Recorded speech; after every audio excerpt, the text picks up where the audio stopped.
Oi de novo, Paulo Merson aqui. Essa é a segunda parte da apresentação com as 15 dicas para criar e fazer palestras de sucesso. Na primeira parte, a gente falou das dicas número 1 até a 8. Agora, a gente vai falar da dica 9 em diante. Essa dica diz: em 1 minuto, dê aos participantes uma razão para te ouvir pelos próximos 5 minutos.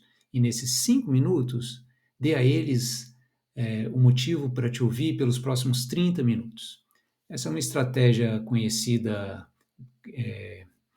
para quem trabalha com negócios, com vendas, mas também se aplica em palestras, né? Especialmente em conferências, onde muitas vezes há várias palestras em paralelo e os participantes podem assistir a palestra que quiser, então eles entram, dão uma espiada, ouvem um pouquinho, se estão gostando eles ficam, se não eles levantam, vão ver uma outra palestra, né? A mensagem é que o início da sua palestra deve ser cativante, né? Deve atrair a pessoa para ficar ali, para ouvir a mensagem inteira, né? Então, a dica é: comece com um material atrativo, mostrando talvez um resultado final esperado, comece com uma história ou uma frase de alguém, algo que chame a atenção logo no começo. Dica número 10. Na hora de comunicar, de falar, né, tente manter um ritmo adequado. Algumas pessoas, quando estão nervosas, elas falam muito rápido assim e fica mais difícil de entender. Outras pessoas falam rapidamente, é da natureza delas, né? Outras pessoas falam mais alto, falam mais baixo. Bom, a gente deve falar rápido o suficiente para passar por todo o conteúdo e devagar o suficiente para ser bem entendido, né? Então, tente falar claramente, enunciar as palavras. Isso é algo que a gente, com a prática, melhora, né? Lembrando da dica número 6, de praticar, praticar, praticar. Dica 11. Evite o que em inglês é chamado de filler words. São termos ou sons que a gente vai colocando no meio das frases. É muito comum quando a gente está nervoso, a gente fica, tipo, falando alguma coisa, tipo, tentando explicar. Por exemplo, eu tenho, tipo, um adolescente em casa e quando eles vão contar uma história, tipo, toda hora eles colocam a palavra tipo no meio da frase.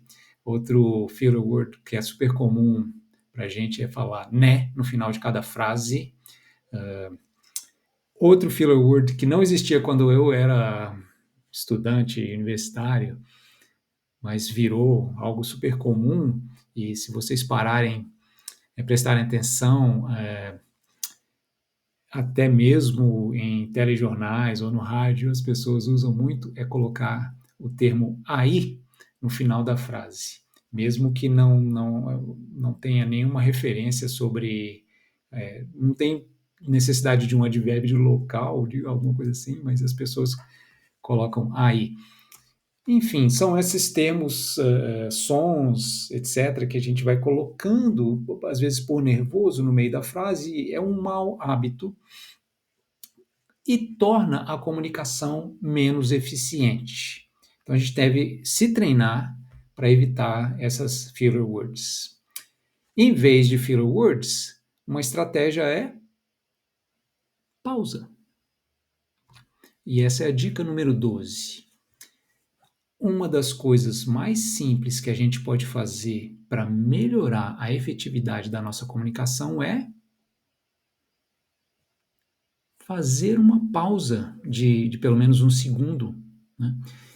Logo antes de falar algo muito importante ou logo depois de você passar uma mensagem importante para as pessoas processarem aquilo, né? No momento que a gente faz a pausa, gera esse silêncio, as pessoas tendem a focar, prestar atenção.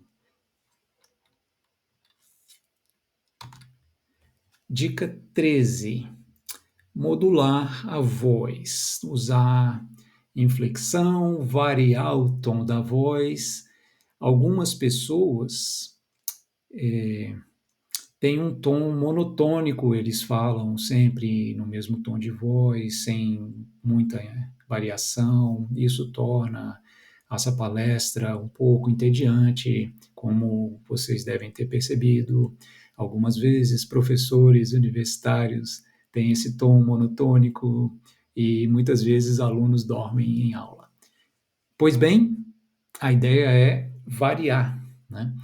E uma dica conhecida é o seguinte: se você falar baixo, se você sussurrar, por incrível que pareça, as pessoas vão prestar mais atenção. Mas a gente tem que usar essa estratégia de falar mais baixo com parcimônia, é claro, de vez em quando, né? Então, quando tiver uma coisa muito importante na sua palestra, uma mensagem muito importante, aí você fala sussurrando. Dica 14 diz respeito à sua postura. Uma coisa básica é não virar as costas para os participantes. Parece uma coisa óbvia, mas muita gente faz uma palestra, principalmente quando é questão presencial, obviamente, os slides estão sendo projetados atrás de você e você vira para os slides e para ler ou para comentar, né? Dando as costas para os participantes ali. Isso não é o ideal. Então, sempre você deve ter uma tela na sua frente onde você vê os slides, o material. A tela grande atrás de você não é para você, palestrante, é para o pessoal que está na sala.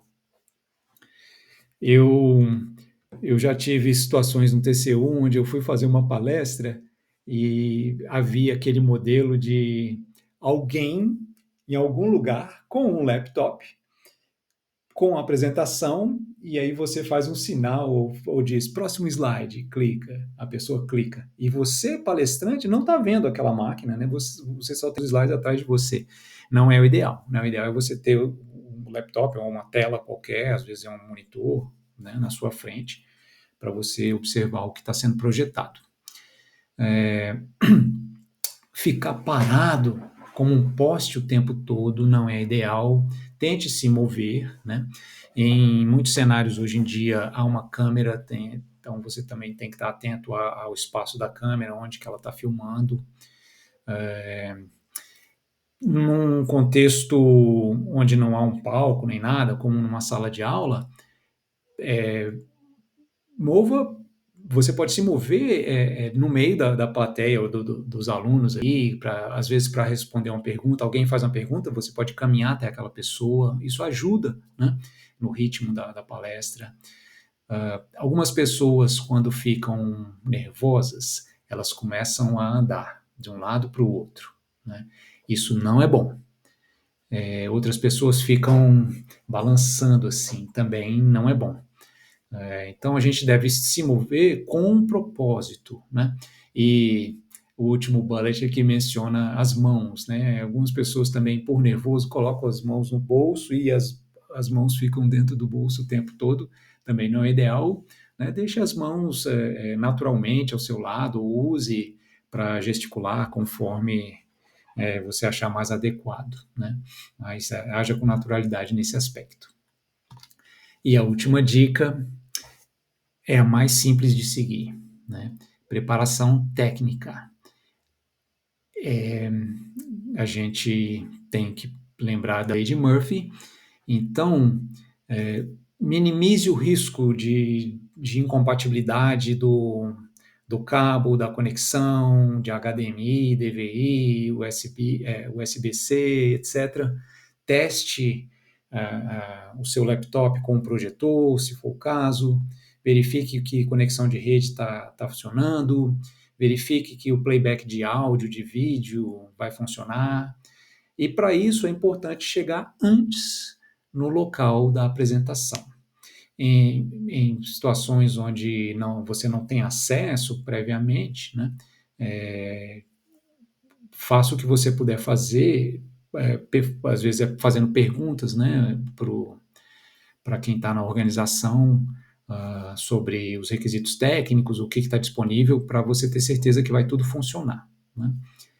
É isso, gente. Espero que essas dicas ajudem. Eu não criei nada disso. Isso aí é resultado de coletar, orientações e dicas que eu recebi ao longo dos anos. E a gente se vê no Somos Todos TI. Boa sorte com a sua palestra.